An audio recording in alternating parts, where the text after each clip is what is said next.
untuk menjawab itu semua telah hadir bersama kami di studio Budayawan Remi Silado, Mas kami Remi Silado dan juga aktivis lingkungan Davina Veronica. Halo Davina, halo Bang Remi. Halo. Bang Remi, ini kalau kita lihat di 10 November ini Hari Pahlawan, 68 sudah berlangsung. Nah, Anda memaknai Hari Pahlawan ini seperti apa Bang Remi? Tentunya kita yang biasa yang sangat klise kita bicara tentu menghormati pahlawan yang berjuang berperang untuk memerdekakan Indonesia dari tangan penjajahan. Tapi rasanya bukan itu yang kita pentingkan sekarang. Bagaimana kita menjadi orang Indonesia yang punya harkat dihargai oleh bangsa-bangsa lain seluruh dunia. Itu yang penting. Kalau kita melihat dari, atau bisa anggap saja meniru dari momen sebelumnya ya, di mana para pemuda kita pada saat itu berjuang melawan Belanda, ini apa yang patut bisa kita tiru? Berbeda antara dulu dengan sekarang. Dulu penjajahan kita itu fisik, sekarang penjajahan kita tidak seperti itu. Yang sekarang yang harus kita lihat adalah bagaimana kita sebagai bangsa Indonesia punya harkat, harkat martabat yang harus kira-kira sederajat dengan bangsa-bangsa maju di luar. Itu yang kita tidak punya sekarang. Yang kita punya sekarang itu adalah kita sebagai bangsa Indonesia itu meniru-niru orang-orang di barat sana. Paling enggak sekarang misalnya kita baru selesai memperingati Sumpah Pemuda kemarin. Kita sudah tidak berbahasa Indonesia lagi. Bahasa kita sudah tidak karu-karuan gitu. Dulu saya tidak worry lagi katanya. Sekarang saya tidak. Ya kayak gitu-gitu. Ada busway, ada 3-in-1, ada GORR dan sebagainya. Gitu. Nah ini sebelum kita membahas bahasa, kita Davina Anda sendiri melihat perjuangan untuk para pemuda Indonesia sebelum dan sekarang ini berbeda atau seperti apa juga? Iya, saya hanya menambahkan Bapak juga, oh ya berbeda ya pastinya itu lebih fisik ya kalau dulu ya. Kalau sekarang masih banyak, kalau sekarang banyak masih ada ketidakadilan dan keseimbangan di dalam bumi Indonesia ini gitu yang perlu diperjuangkan. Seperti gitu apa itu ketidakadilan dan ketidakseimbangan itu? Seperti apa Davina? Kalau aku ngelihatnya dari sisi lingkungan ya, maksudnya banyak sekali sumber daya alam kita yang dieksploitasi gitu loh. Jadi kita di sini saya sebagai salah satu earth warrior gitu ya, yang untuk membela harkat dan martabat lingkungan. Dan lingkungan itu termasuk semuanya ya, flora dan fauna ya, jadi binatang juga gitu loh. Di sini pun saya masih melihat, saya tidak berbicara tanpa alasan karena saya melihat sendiri dengan mata kepala saya, dan saya ini banyak terjun ke lapangannya, jadi masih banyak sekali masih banyak yang harus diperjuangkan. Iya, diperjuangkan dan kayak di sini binatang ya, mereka tidak punya hak, tidak ada animal rights. Itu yang saya ingin perjuangkan bersama teman-teman saya yang mempunyai visi yang sama, harus ada animal rights di Indonesia. Nah ini kalau kita lihat dari Davina juga salah satu ya bisa dikatakan pahlawan ya, Bang ya, pahlawan binatang. Nah kalau Bang Remi ini tidak hanya atau pahlawan lingkungan ya Bang Remi. Bang Remi kalau kita tadi Bang Remi mengatakan masanya sudah berbeda ya kan, masanya beda. Kalau dulu mungkin harus bertempur dengan dengan senjata, dan kali ini mungkin dengan bahasa dan pemikiran seperti itu Bang Remi. Ya pokoknya konteks kita berbicara tentang harkat itu termasuk juga bukan hanya bahasa tadi yang sudah saya sebutkan, tapi meliputi segala lapisan kepentingan bangsa kita. Yang selama ini kita lihat, kok pahlawan hanya orang yang bawa perang, yang membela dengan peperangan, sehingga kalau kita datang ke setiap kota, kita lihat semua patung-patung itu menggambarkan orang Indonesia itu kejam, bawa bambu runcing, bawa kelewang. Itu sudah nggak pas menurut saya sekarang. Perjuangan yang kita perlu sekarang barangkali kepahlawanan seperti di olahraga, ada Susi Susanti seperti itu gitu ya. Itu penting gitu. Sebab itu yang mengangkat harkat kebangsaan kita gitu. Nah, kalau Bang Remi sendiri melihat apresiasi dari generasi muda sendiri melihat terhadap perjuangan dari masa lalu ini seperti apa? Ini apa mereka menganggapnya legenda doang atau cuma seremoni doang? Saya rasa begini. Cara sejarah menceritakan kepahlawanan kita itu terlalu indoktrinasi sifatnya, sehingga membosankan kalau itu pelajaran itu diterima di sekolah. Jadi kita paksa, kita cuma paling-paling guru-guru hanya mengajarkan, oh anak-anak perang di Ponorogo itu dari 1825 sampai 1830. Anak yang ngantuk dibilang, wah itu habis salat maghrib 1830. Nah, yang kayak gitu-gitu. Saya rasa perlu bentuk pengajaran kepahlawan itu dalam bentuk seperti yang dilakukan orang di Amerika misalnya. Siapa anak-anak Amerika yang tidak terkenal, misalnya Daniel Boone atau Davy Crockett gitu itu ya. Sebab dibikin cerita yang menarik, atau seperti Robin Hood misalnya gitu. Kita enggak, kita pasti harus ada musuhnya itu bangsa lain gitu tuh. Gitu.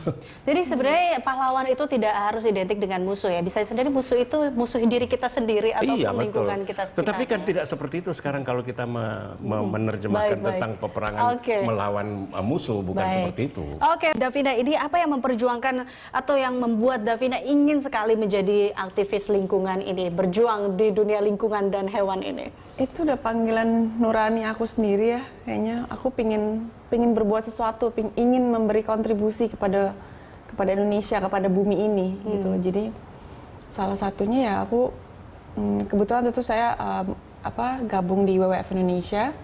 Saya sebagai volunteer, sebagai sukarelawan, kegiatan apa aja, saya bilang apa yang bisa saya kontribusikan, apa yang bisa saya bantu. Apa kegiatan di sana? Banyak sekali kegiatan, jadi kita sering raising awareness ya among people. Jadi kita suka di mall-mall juga kan, suka kayak hal kecil seperti jangan menggunakan tas plastik, gunakanlah tas kain, jadi bisa dipakai berulang-ulang kembali.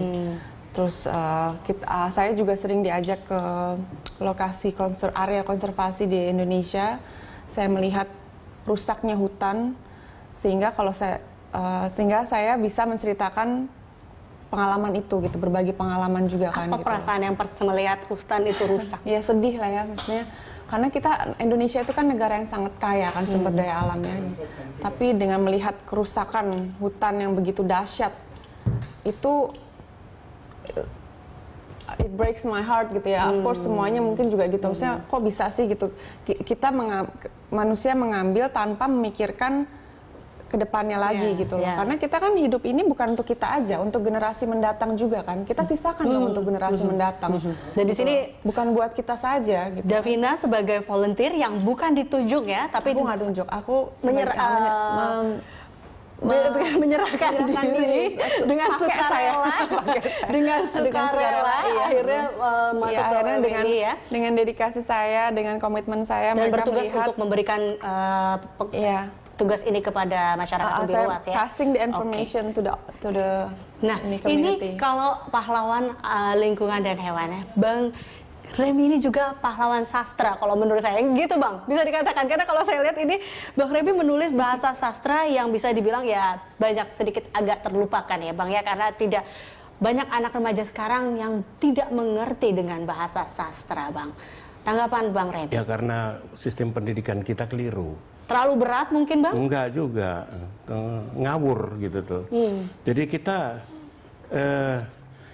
berpikir selalu pendidikan dengan pengajaran itu muradif sama gitu tuh. Padahal enggak. Dulu departemen yang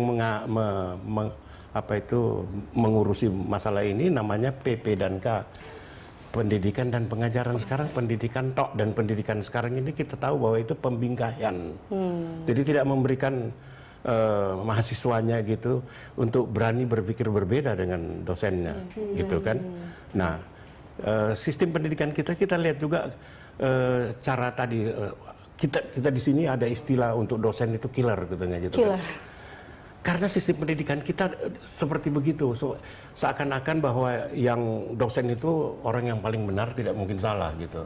Dan kalau kita lihat juga dosen berada di depan dan kita seperti seperti pesakitan melihat dia gitu. Jadi belum apa-apa. Mestinya yang bagus ya? Itu kan dia keliling begini gitu. Jadi baru akrab begitu. Dan harus diketahui bahwa integritas intelektual seseorang itu justru lahir pada saat dia bisa berpikir berbeda dengan pengajaran dosennya. Tapi kita kan enggak begitu di sini. Ya, kalau kita berani lawan, udah dicoret kita tuh. Nah, yang ini yang enggak benar. Kalau boleh aku beropini, aku juga merasa begitu ya pada saat aku sekolah, aku kuliah. Kayaknya pendidikan tuh hanya satu arah, gitu ya. Kita nggak dibiarkan untuk yang aktif gitu, untuk berpendapat atau segala macam gitu. Jadi kayaknya satu arah gitu. Jadi cuma harusnya memang dua arah untuk mendapatkan gitu kan, apa yang diinginkan dan juga mendapatkan informasi di antara keduanya. Dan ini kembali lagi ke dunia sastra, Bang Remi. Ini kalau kita lihat ada buku, Bang Remi mengatakan buku 9 dari 10 ya. Ini 9 dari 10 kata bahasa Indonesia adalah asing. Ini tadi ya, masuk dalam yang Sumpah Pemuda lagi atau banyak anak-anak generasi muda sekarang yang menggunakan bahasa ya campur aduk nih, gado-gado jadinya seperti itu. Tadi ya. Ya itu bahasa Indonesia. Ya kita harus terima bahasa Indonesia itu sebagai campur aduk, namanya juga Indonesia. Kita bukan bangsa asli loh, bangsa Indonesia, namanya bangsa Indo. Dan kita menerima kata ini tahun 1848 dari seorang ahli Inggris namanya G.R. Logan, ya tahun 1848. Kemudian dipopulerkan tahun 1884 oleh seorang profesor Jerman namanya Adolf Bastian. Kita bukan bangsa asli, kita adalah imigran dari beberapa daerah di Asia Tenggara Selatan, dan campur di situ. Ada budaya India, ada budaya Cina, dan kemudian tapi ada budaya Barat. Tapi kalau dari buku ini, Bang Remi itu pengennya mengatakan apa sih? Apa pengen, ayolah kembali ke bahasa kita yang benar atau? Tidak ada bahasa yang benar. Bahasa kita itu bahasa campur. Cuma sekarang setelah kita sepakat membentuk bahasa kebangsaan, dan bahasa kebangsaan kita itu tidak kaku. Kita menerima semua bahasa asing dalam bahasa kebangsaan kita. Kalau kita mau lihat itu dari misalnya kita merasa sebagai bangsa yang merdeka itu dengan teks proklamasi. Coba lihat di teks proklamasi itu berapa bahasa Melayu yang ada di situ. Paling-paling cuma yang. Dari kata iaeng dari bahasa Austronesia. Mulai dari proklamasi kemerdekaan. Proklamasi itu bahasa Belanda, bukan bahasa Inggris loh itu. Sebab lafalnya proklamasi. Kemerdekaan itu bahasa Sanskerta itu. Merdeka, kami bangsa Indonesia. Itu semua bahasa asing, kami itu bahasa campa. Bangsa itu bahasa Sanskerta. Bahasa Belanda. Oh, bahasa Belanda. Jadi kita memang sebenarnya campur-campur iya. pun juga. Tetapi ya. bagaimana dari bahasa campur itu kita standarisasi penulisannya, ejaannya dengan lafal Melayu kita. Jadi discount itu bahasa Inggris, tapi kalau kita menulis DISKON itu bahasa Indonesia. Gitu loh. Nah ini mungkin informasi dari Bang Remi ini membuat kita tahu bahwa bahasa kita tuh sebenarnya ya bahasa yang ramai dan campur-campur ini ya, dan harus mencintai mungkin bahasa Indonesia sendiri ya, seperti ya bahasa ini, dan itu masih berkembang loh itu. Dan sekarang ada alay. Loh, ya itu, alay. kita harus terima itu sebagai realitas. Belum lagi dengan campur dengan modernisasi ya. Oh iya. Modernisasi. Oke, nah ini kita akan lanjutkan dialog ini, tapi ini ada informasi dari sosial media. Ini ada imbauan untuk mengheningkan cipta terkait Hari Pahlawan sempat diprotes oleh sejumlah warga. Nah kali ini kita lihat dulu sejumlah tweets dari para tweets yang berisi harapan dan makna Hari Pahlawan bagi mereka.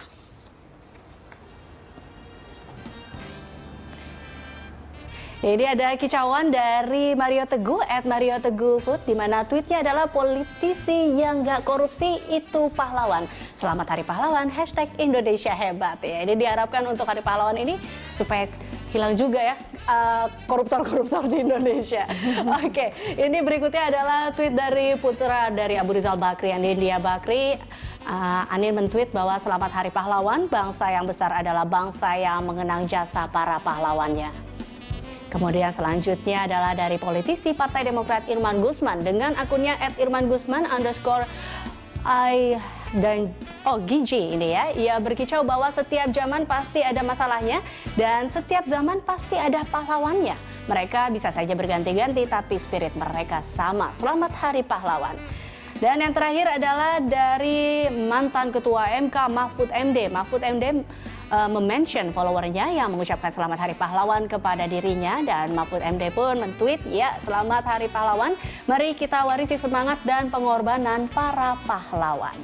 Bang Remi, ini kalau tadi kita lihat ada modernisasi dan alkulturasasi ya, ini ya ini kalau kita lihat memang modernisasi dan kulturalisasi ini campuran modern dan banyak budaya-budaya lain, ini juga mempengaruhi atau justru malah menjadi salah satu yang sulit untuk kita menjadi pahlawan di Indonesia ini. Kalau berbicara soal bahasa maksudnya, konteks bahasa. Atau budaya mungkin seperti ya, itu? soal budaya kan kalau kita mau berbicara tentang budaya Indonesia, yang sudah terbentuk itu adalah bahasa Indonesia. Kalau yang lain belum.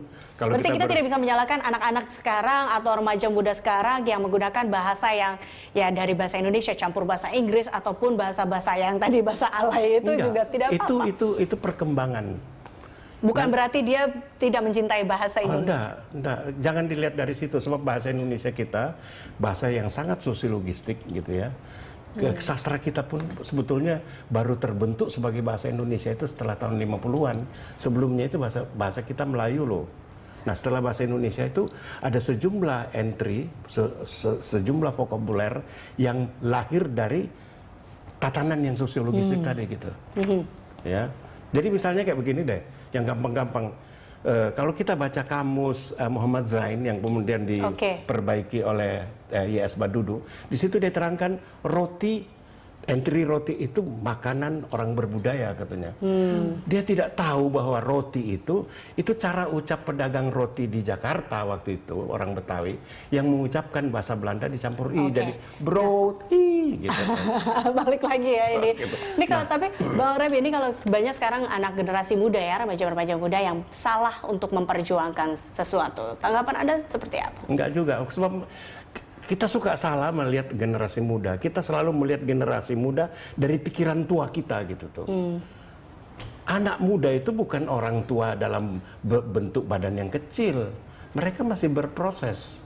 Jadi kita harus menerima proses itu. Di dalam proses selalu ada progres yang membuat mereka akan menemukan pencariannya itu. Gitu loh. Oke, ya ini kalau setuju, Davina setuju itu. Davina ini kan tadi kalau kita banyak juga remaja-remaja yang malah mengidolakan sosok dari luar atau tokoh dari luar yang mungkin dianggapnya lebih keren atau lebih cool, yang ternyata secara tidak sadar itu malah membawa pengaruh buruk bagi dirinya. Maksudnya gimana? Kalau Davina sendiri melihat anak generasi muda seperti itu, mana ya? Mungkin masih apa ya, harusnya sih nggak begitu ya, sangat disayangkan sih kalau misalkan karena masih banyak sekali public figure, maksudnya pahlawan-pahlawan di Indonesia yang bisa diidolakan gitu. Jadi nah ini Davina sebagai public figure mungkin bisa untuk memberi contoh yang baik seperti apa ini? Mesti belajar mencintai Indonesia. Kita harus nggak perlu nyari tokoh dari luar. Ya, sebenarnya tokoh dari dalam kita orang Indonesia, kita cari idolanya orang Indonesia. Gitu. Tapi sebenarnya nggak apa-apa juga karena it's just an idol kan gitu loh. Tapi kalau emang baik ya kita contoh. Kalau nggak ya jangan gitu aja kan. Selama itu positif ya why not gitu. Oke. Balik lagi ke Bang Remi ini. Banyak sekarang juga para generasi muda yang mungkin banyak memperjuangkan sesuatu yang demi popularitas. Ini akhirnya mungkin jadi terkesan sok pahlawan atau mau jadi pahlawan malah jadi pahlawan kesiangan jadinya seperti itu Bang Remi. Justru yang jadi pahlawan kesiangan itu bukan anak-anak remaja, para politikus itu loh yang di Senayan itu. Itu memberi contoh paling jelek, berkelahi itu gebuk-gebukan disorot sama televisi. Justru mereka yang bikin jelek. Kalau anak muda seperti saya bilang mereka masih mencari dan belum menemukan gitu loh. Harus diberikan kesempatan untuk pencarian itu tuntas kan. Belum apa-apa kita sudah hukum. Kita menyebut mereka itu kera, kenakalan remaja katanya. Itu bahasa orang tua. Padahal orang tua melakukan kebudayaan monyet gitu. Tapi saya lihat begini lah, kita dalam membentuk dan mencari dan menemukan keindonesiaan kita tidak bisa hanya semata-mata melihat diri kita. Kita memang harus melihat dari luar. Jadi kalau generasi muda sekarang terangsang, tadinya dia Lady Gaga, terus dia pergi ke Harajuku, kemudian sekarang ke K-pop gitu, itu pencarian. Toh rohani dia tetap jadi. Kalau kita bilang remaja muda kita kehilangan sosok pahlawan dalam negeri sendiri, ya siapa yang mau dijadikan sosok pahlawan di dalam negeri semuanya politik nah, kalau kita Bang Remi ada nggak? Ada pahlawan idola atau? Datang tanggal 25 Saat ini? Tanggal 25 November di tim saya orasi dan saya menyebut Rendra itu sebagai Oke, itu Kawindra. kita tunggu tanggal dulu itu ya. Nah, kalau Davina sendiri siapa? Saya siapa ya? Lagi mikir juga nih. Ada mungkin pahlawan idola Davina? Pahlawan idola saya siapa? Tadi sebentar aku tweet ya. Davina masih mencari pahlawan di sini. Oke. Nah, ini kan kita lihat memang ada juga masyarakat menganggap bahwa generasi muda sekarang mungkin apatis seperti itu ya, tidak peduli karena mungkin ya dianggapnya ya takut menjadi pahlawan kesiangan dan seperti itu. Kalau Davina sebagai generasi muda sekarang melihatnya seperti apa? Sebenarnya sih itu semuanya refleksi dari kita semua ya, bangsa ini gitu loh.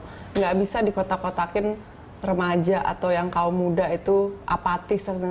Itu refleksi dari semuanya gitu loh. Kita ngelihat para petinggi-petinggi, para pemimpin bangsa ini, maaf ya gitu. Udah minta maaf dulu Maaf ya, nggak layak untuk dijadikan apa ya, kita nggak ada simpatinya, nggak bisa dijadi panutan gitu. Jadi kita ngeliat juga kan jadi yang oke, ini negara sebenarnya mau kemana sih gitu loh. Ya kan Pak, bener kan Pos? Bang Rem, ini Anda begitu. Jadi ya bukan jangan kita Kehilangan sosok dong berarti kita saat ini. Iya, Pahlawan makanya yang you can say that sih. Di mana saya sebagai orang yang dari kelompok minoritas tentu merasa sangat sedih gitu tuh ya. Di mana negara ketika terjadi diskriminasi terhadap kelompok minoritas. Gereja dibakar, ya ta? Kelompok Ahmadiyah dirusak, kelompok Syiah dibunuh. Dan di mana negara pada saat itu? Bagaimana kita mau percaya pimpinan negara sebagai panutan kalau keadaannya kayak gitu? Jadi berbicara soal apatis, saya rasa itu reaksi generasi muda melihat pimpinan di atas yang nggak karu-karuan gitu. Oke, baik. Ini baik. Mungkin Itu menjadi maksud saya ini. kita akan mencari sosok pahlawan baru di Indonesia akan seperti apa ya. Kita akan lanjutkan perbincangan ini usai jeda berikut. Pemirsa tetaplah bersama kami. Bang Rem, ini di sesi segmen terakhir kita ini. Jadi bagaimana kita untuk membangun atau membentuk sosok pahlawan di Indonesia ini mungkin dalam diri kita atau hingga akhirnya ke seluruh generasi muda di Indonesia? Kasih kesempatan semuanya kepada generasi muda itu seluas-luasnya, jangan dikekang-kekang gitu tuh, untuk dia mau berekspresi dalam bidangnya masing-masing. Misalnya olahraga, yang kita sudah lihat seperti saya sebut tadi, Susi Susanti sudah jadi pahlawan gitu ya, dan luar biasa itu. Yang lainnya, saya rasa yang kita jarang melihat itu karena tradisi kita itu tradisi cangkem, tradisi mulut, sehingga kita tidak punya tradisi baca yang baik gitu, sehingga kita tidak tahu bahwa ada sejumlah sastrawan Indonesia yang sudah mendapat penghargaan internasional dan itu tidak dipedulikan oleh negara. Gitu, seperti saya bilang tadi itu. Jadi membuka peluang itu Harus ya. diberikan. Kalau Davina sendiri bagaimana caranya untuk memunculkan sosok pahlawan ini? Kalau aku sih ya itu Munculnya volunteer banget. iya, menurut aku sih generasi muda sekarang boleh fokus dengan apa yang mereka maksudnya mereka punya gitu loh. Jadinya membangun bangsa ini dengan kriteria bukan kriteria, maksudnya kalau misalnya saya gitu loh. Apa yang mereka bisa berikan untuk bangsa ini, lakukanlah gitu loh. Hal kecil itu jika dilakukan banyak orang akan menjadi besar dan akan menjadi sebuah perubahan gitu loh. Oke, luar biasa. Buka peluang dan akan terjadi sebuah perubahan besar dan akan muncul satu sosok pahlawan baru. Begitu Bang Remi? Ya, Kira-kira begitu. Begitu ya. Kita tunggu pahlawan baru dari Indonesia hingga akhirnya menjadi sosok dan ya tokoh termasuk baru. presenter itu juga jadi pahlawan sekarang. Oh, luar biasa. Informasi kan, passing the information. Loh, itu bidang. Salah satu ya. Dulu belum ada bidang ini loh. Iya, makanya pada bidangnya Kita semua pahlawan sastra, pahlawan untuk hewan dan lingkungan, dan ini juga Demi pahlawan Tri informasi Kehewanan. bisa ya di sini. Baik, terima kasih Bang Remi dan juga Davina telah hadir bersama kami dalam dialog Jurnal Siang. Dan pemirsa, serangkaian informasi lainnya masih akan hadir dalam Jurnal Siang. Tetaplah bersama kami.